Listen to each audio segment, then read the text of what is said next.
She was 24 years old, and her family had, in the quiet and bloodless way of legal documents, disowned her.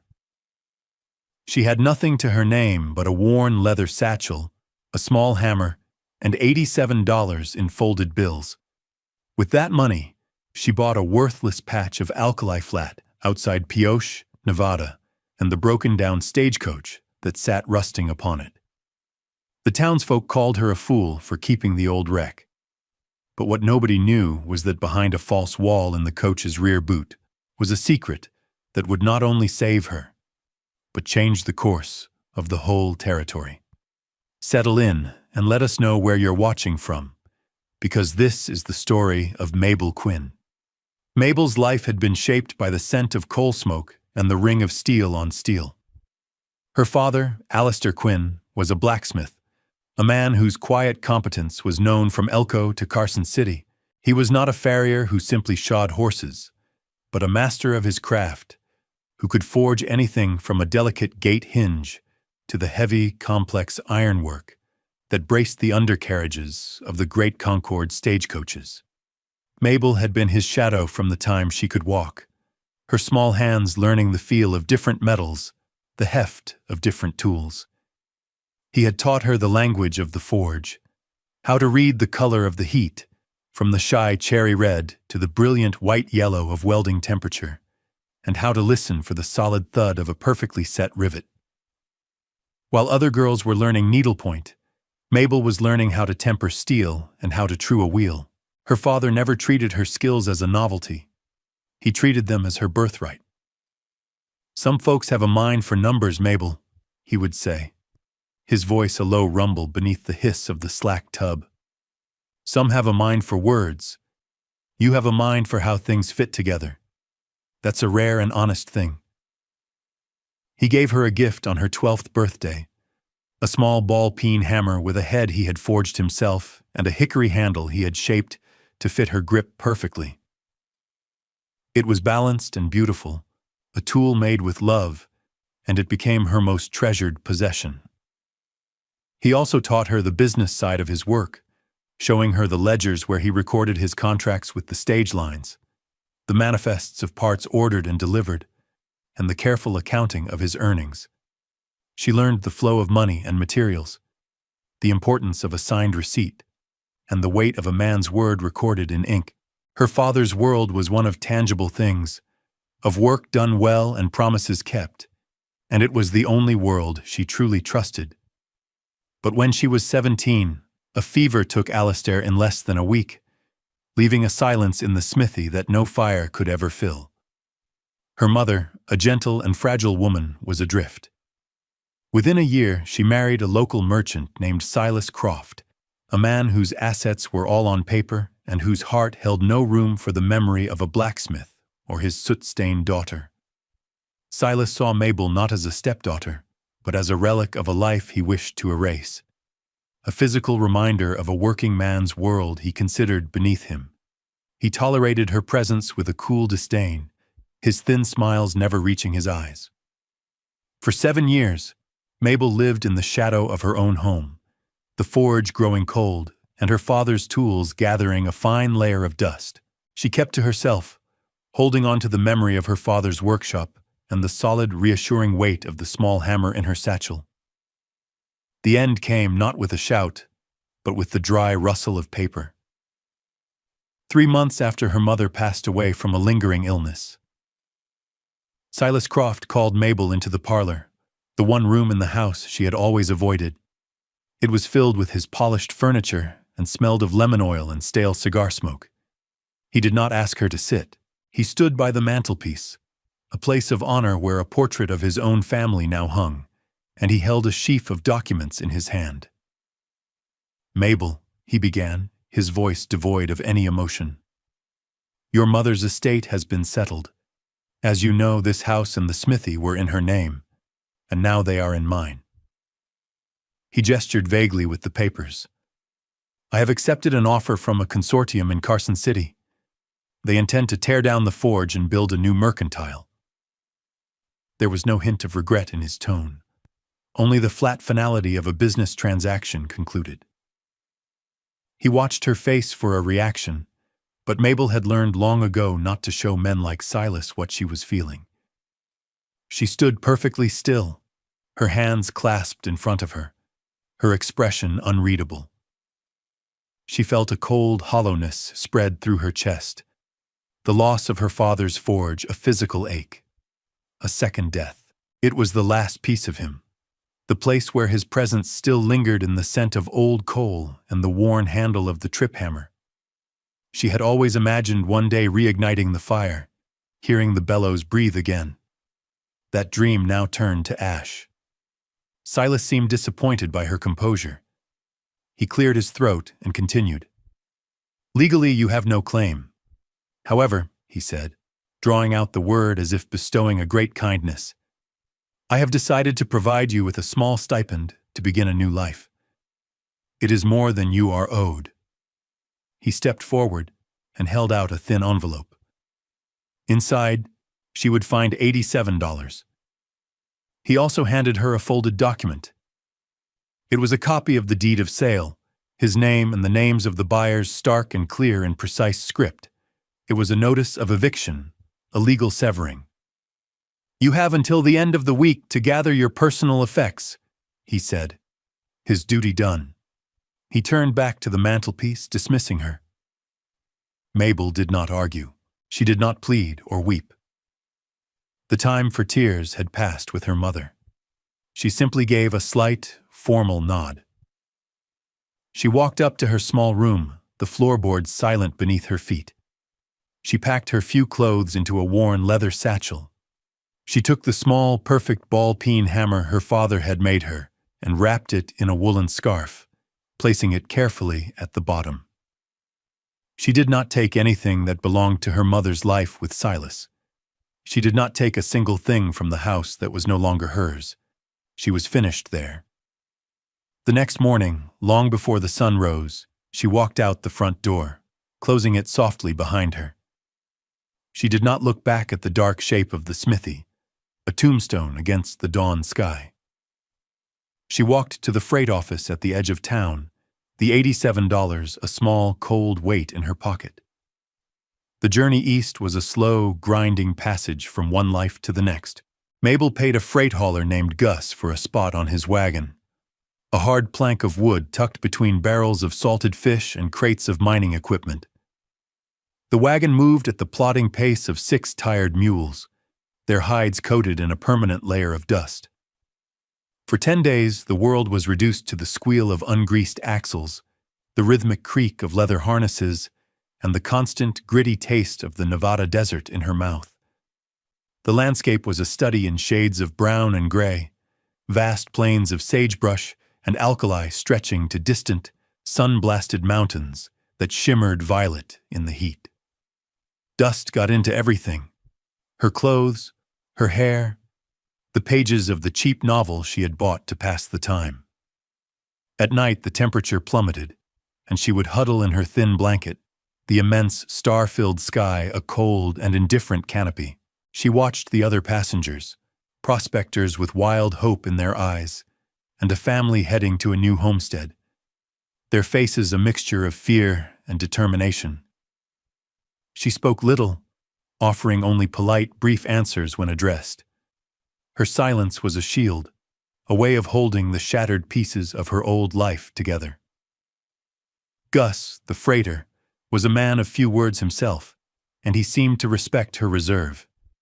He'd occasionally pass her a piece of jerky or an apple without a word, a small, rough kindness that she accepted with a grateful nod. She had bought her parcel of land from a notice pinned to the wall of the freight office, sight unseen. The description was stark. 1 acre, level ground, 5 miles west of Pioche, includes abandoned coach. The price was $80. It had seemed like a sign, a strange echo of her father's work. Now, under the relentless sun, the decision felt like a fool's gamble. She knew nothing of Pioche except that it was a silver boomtown, a place of raw energy and rough men. As they drew closer, the signs of mining were everywhere. Tailings piles like pale, man-made hills, the distant thump of stamp mills, and the scarred earth pocked with countless small claims. When Gus finally pulled the wagon to a halt at a fork in the dusty road, he pointed with his whip. "That'll be your plot there," he said. "Just past that rise."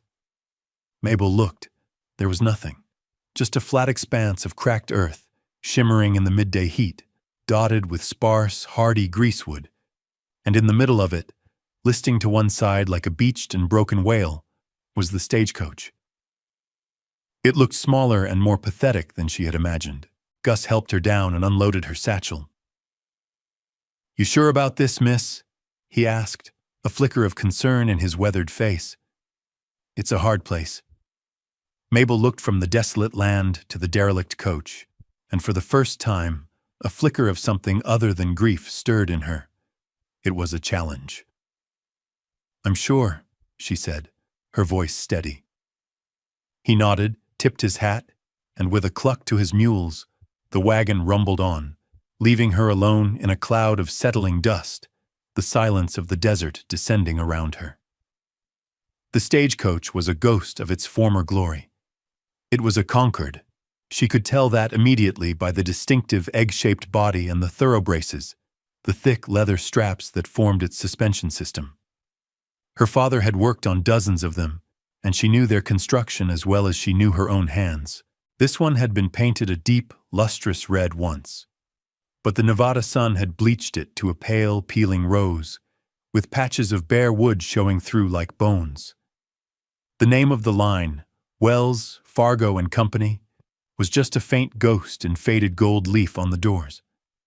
It listed heavily to the left, the rear wheel on that side having collapsed into a wreck of splintered spokes and a warped iron tire.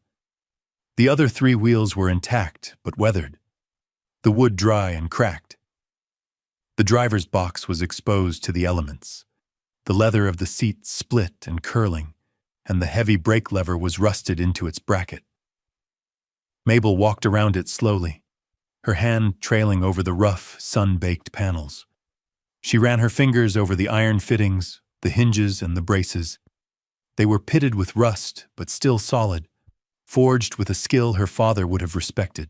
The main body was built of seasoned ash and oak, and though the paint was gone, the wood itself seemed sound, a testament to the builders in Concord, New Hampshire, who had sent their creations on the long journey around the Cape Horn to serve the West. She pulled open one of the heavy doors, its hinges groaning in protest. The inside smelled of dust, decay, and the faint, musty scent of mice. The three bench seats were covered in what had once been fine leather, but it was now shredded and torn, the horsehair stuffing spilling out in clumps. The ceiling was stained with water spots, and a fine layer of sand covered every surface. It was a ruin. Anyone else would have seen it as firewood, as scrap. But Mabel saw the frame.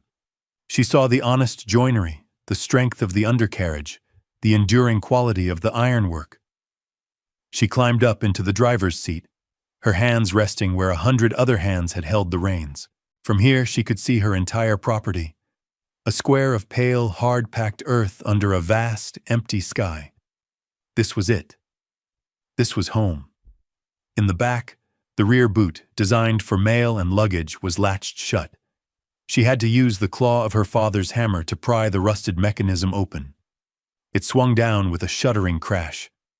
The space was empty, save for a thick carpet of dust, cobwebs, and the desiccated husks of ancient insects. It was just a hollow wooden box. For the next several days, she made her camp against the sheltered side of the coach, using a canvas tarp she'd bought in Pioche to create a lean-to. She spent her last $7 on flour, beans, bacon, and a small cast-iron skillet. The coach was not just a landmark on her property. It was her only shelter, her only possession of any substance. It was a broken thing on a barren piece of land, but it was hers. And as she began the slow, difficult work of making a life in that unforgiving place, she found herself returning to the coach again and again, not just for shelter, but for the strange sense of connection it gave her to the father she had lost. Weeks turned into a month. The rhythm of Mabel's life became simple and stark. wake with the sun, tend to her small fire, eat a meager breakfast, and work.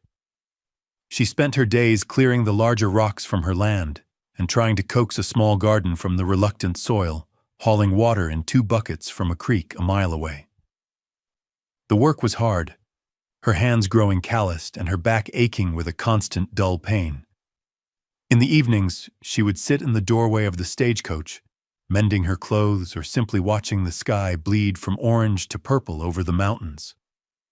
The coach became the center of her world.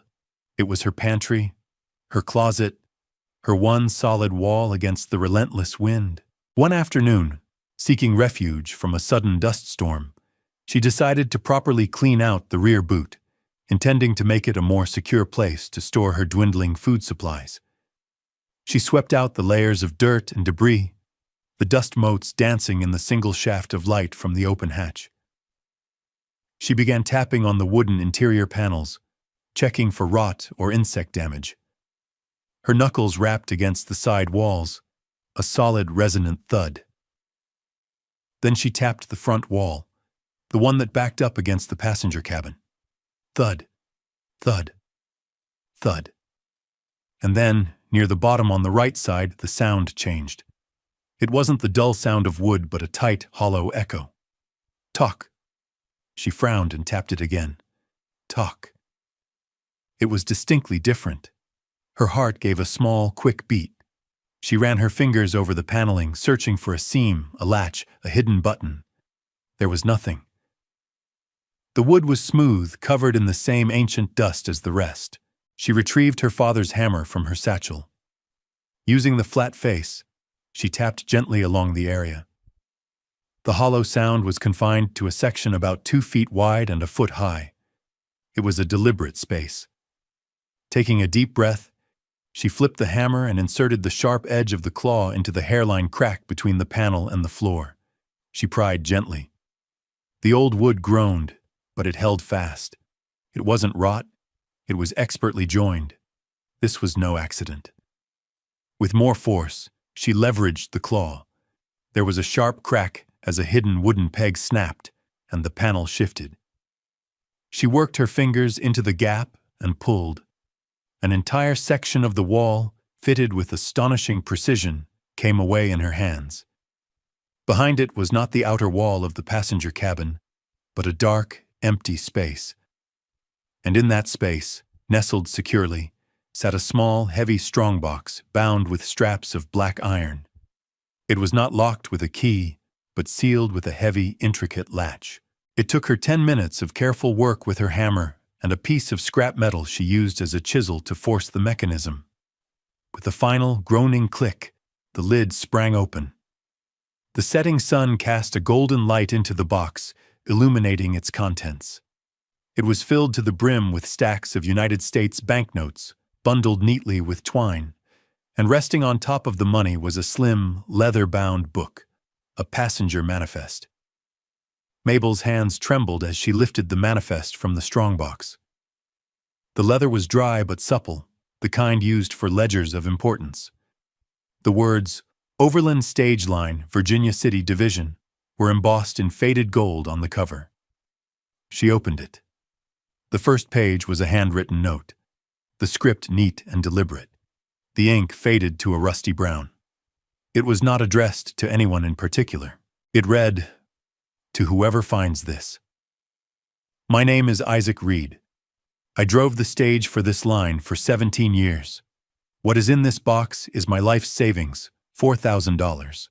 But the manifest is the more important thing. On June 12, 1867, I carried the men listed herein from the Carson River Basin. They were not passengers. They were murderers. We passed the smoldering remains of a Paiute camp. They boasted of it. Women, children, no one was spared. One of the men is now a respected figure in the territory, a man on his way to Washington. His name is Senator Julian Croft. I was paid for my silence and my service that day, a sum I never spent. I could not go to the law. They are his law.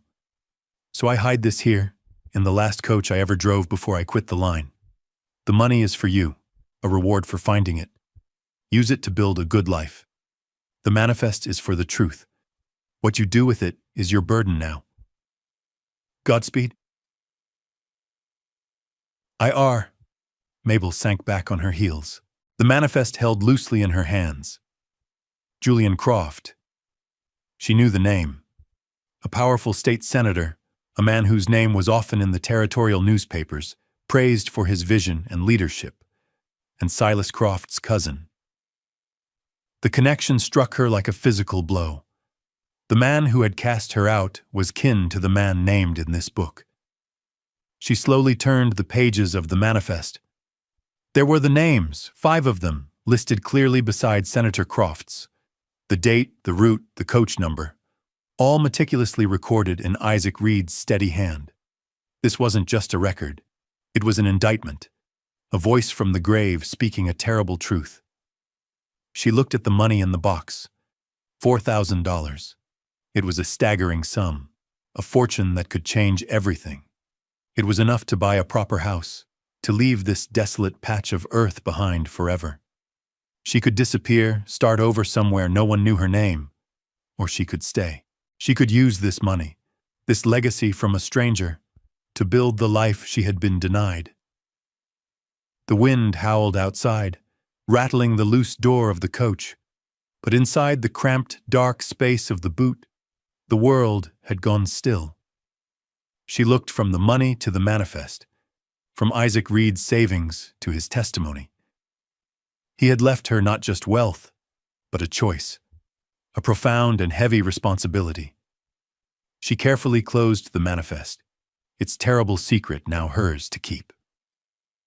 She placed it back in the strongbox, on top of the money, and closed the heavy lid. For now, the secret would stay hidden. The first step was not revenge or justice. The first step was to build. With a new sense of purpose, a fire lit in the cold hollowness of her chest. She fitted the false panel back into its place, the secret once more disappearing behind a wall of wood. The first thing Mabel did was not spend the money. She hid it.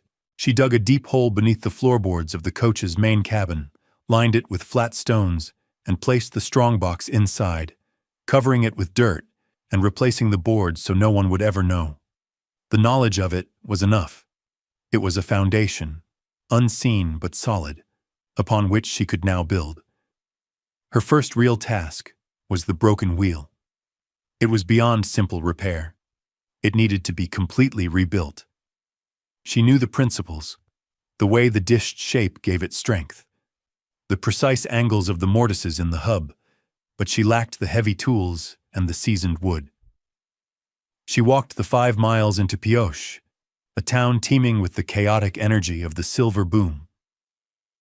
She found the wheelwright's shop tucked away on a side street, the air around it smelling of sawdust and hot iron. The man inside was named Elias Vance, a man well into his 70s, with hands as gnarled as old oak roots. He looked at her skeptically when she described what she needed. "That old wreck out on the flat?" he grunted. "That's firewood, girl, not a carriage." Mabel didn't flinch. "The hub is sound," she said, her voice even. "And the iron tire is salvageable. I need seasoned hickory for 12 spokes and 4 new felloes of white oak. I can pay for the wood and for your time." Elias fell silent, surprised by her specific terminology. He looked at her more closely, at her work-roughened hands and the steady confidence in her eyes. He saw not a foolish girl, but someone who understood the craft. "Hickories, dear," he said, testing her. "And I don't have time for fancies." "I know what it's worth," Mabel replied, and she quoted him a fair price for the raw materials, a price she knew from her father's old ledgers. A slow smile cracked the old man's weathered face.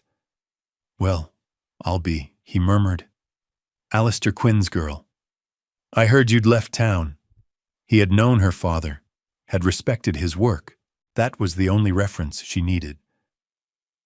He agreed to help her, not by doing the work for her, but by allowing her the use of his shop and his tools, guiding her when she needed it. For 2 weeks, Mabel worked in his shop, her father's hammer feeling perfectly at home in her hand as she shaped and fitted the new spokes. She learned the rhythms of pioche. A woman named Martha Gable, who ran the boarding house next door, began bringing her a hot meal in the middle of the day, a thick stew or a plate of beans and bread, never saying much more than, "You need to keep your strength up." A freight driver named Tom Olson, who remembered her from the wagon, saw her struggling to find good, seasoned oak for the felloes, the curved sections of the wheel's rim. A week later, he arrived with 4 perfect pieces he had sourced from a supplier in Utah, refusing any payment beyond a simple thank you. The community began to notice her, not with pity, but with a quiet respect. They saw her dedication, the skill in her hands. They stopped calling her the fool on the flat.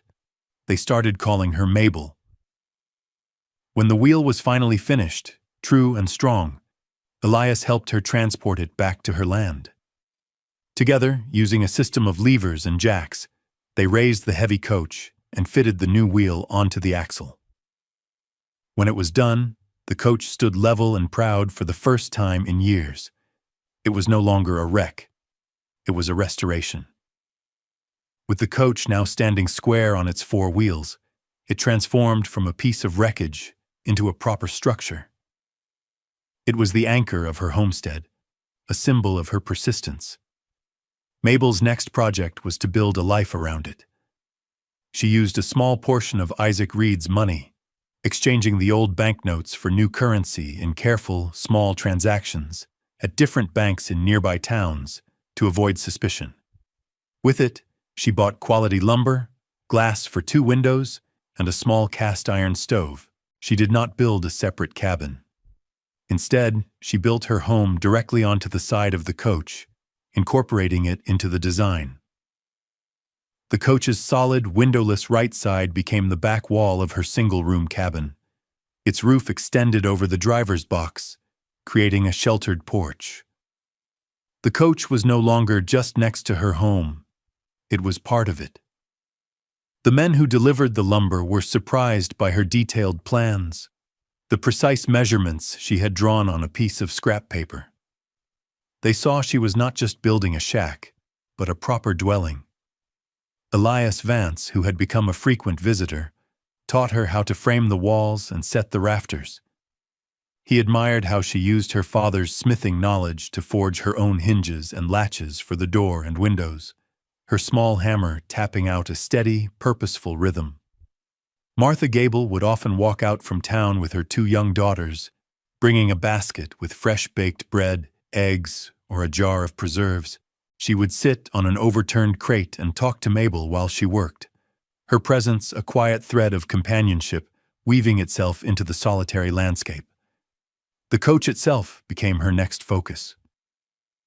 She spent weeks carefully scraping away the old, flaking paint, sanding the weathered wood panels until they were smooth and pale.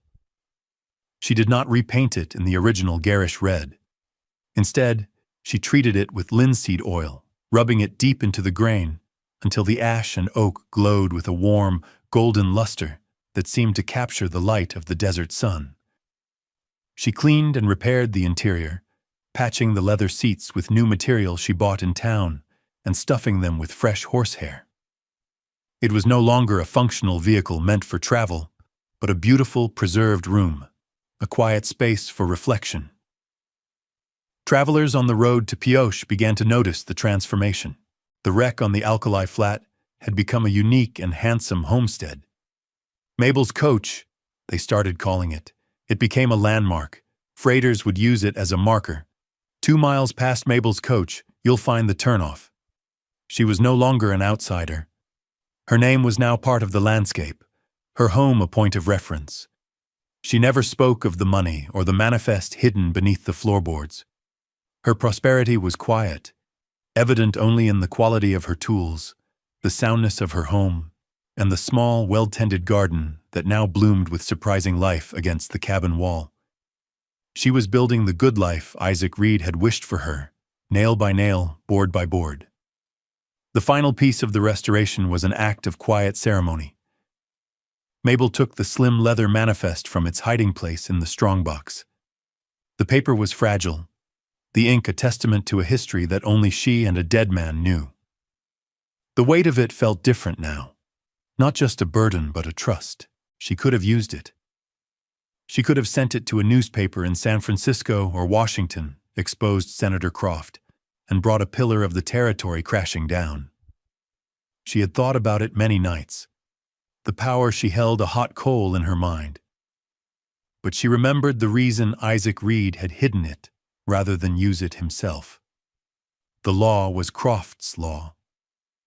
To release it into that world would be to lose control of it, to turn his act of witness into a political weapon that could easily be twisted or buried. Instead, she decided to honor the truth by preserving it. She took a portion of the softest new leather she had bought for the seats, and, with careful, practiced stitches, she sewed a simple, protective pouch for the manifest. It was an act of craft, of respect.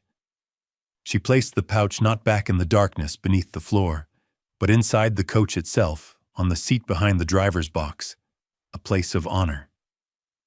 It was there, a quiet, ever-present passenger. In the evenings, she would sometimes sit in the coach's restored interior, the door open to the cool desert air, and simply look at the pouch. It was a reminder that history is not always loud. Sometimes it is a quiet, handwritten list of names, waiting patiently. One cool autumn afternoon, a dusty buggy pulled up to her homestead. A man in a tailored suit stepped out, his face a mask of polite inquiry. It was Silas Croft. He looked at the cabin, at the beautifully restored coach, his eyes taking in the quiet prosperity of the place. He could not reconcile the destitute girl he had cast out with the competent woman standing before him. "Mabel," he said, his voice strained. "I was in Pioche on business. I heard you had settled here." He was fishing, trying to understand how she had accomplished this. "I have," she said, her voice calm and level. There was no anger in it, only a vast distance. He gestured at the coach. "It's remarkable. I never would have imagined." His eyes darted around, looking for the source of her fortune. A lucky mining claim, a wealthy husband he hadn't heard about. He could not comprehend that she had simply built it herself. She said nothing, letting his own assumptions fill the silence. He eventually mentioned his cousin, the senator, was considering an investment in the Pioche mines. He watched her face for a reaction. There was none. She was as still and unreadable as the desert stone. Her power, she realized, was not in revealing the secret, but in holding it. Her silence was its own form of justice. After a few more minutes of awkward pleasantries, Silas Croft climbed back into his buggy and departed, more unsettled and confused than when he had arrived. Mabel watched him go, a small speck of dust on the horizon, and felt not triumph, but a quiet, settled peace. She had not defeated him. She had simply outgrown him. Her world was no longer defined by his judgment or the loss he had inflicted upon her. Her world was here, built of wood and iron and her own two hands. The sun was setting, casting long, deep blue shadows from the distant mountains. Mabel Quinn sat on the driver's box of the old Concord coach, her hand resting on the worn wood of the seat beside her.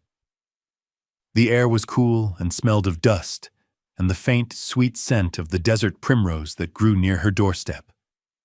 From this perch she could see the small, sturdy cabin she had built, a light glowing warmly in its window. She could see her garden, fenced and orderly, and the neat stack of firewood for the coming winter. Everything in her view was something she had made or mended. In her lap, she held the small ball-peen hammer her father had given her so many years ago. The hickory handle was smooth and dark with the oil from her own hands, a perfect extension of her arm. It was a tool of creation, a legacy of honest work. It had built this life. Inside the coach, resting on the back seat, was the leather pouch containing Isaac Reed's manifest. It was a tool of witness, a legacy of quiet truth. The two objects, one from her father who had loved her, and one from a stranger who had trusted her, had become the twin pillars of her existence. One represented the power to build, the other the power to remember. She thought of Silas Croft, his confusion and his veiled questions. He lived in a world of transactions, of profit and loss, of what could be taken from others. He would never understand that true value was not in what you could acquire, but in what you could restore. He had given her $87 to be rid of her, and with it, she had bought a home, a purpose, and a community. The people of Pioche no longer saw her as a fool. They saw her as a fixture, a part of the town's fabric. Elias Vance now sent apprentices to her to learn about ironwork. Martha Gable traded her vegetables for mending. Tom Olson stopped by on every run, just to share a cup of coffee and news from the road. She was not just surviving, she was belonging. The coach, once a symbol of abandonment, was now a monument to resilience. It was no longer a stagecoach, but it was still a vessel. It carried the story of a driver's conscience, the truth of a terrible secret, and the weight of a young woman's determination. Mabel Quinn was 24 when her family cast her out. She had $87 to her name, and she spent it on a worthless patch of land and the broken coach that sat upon it.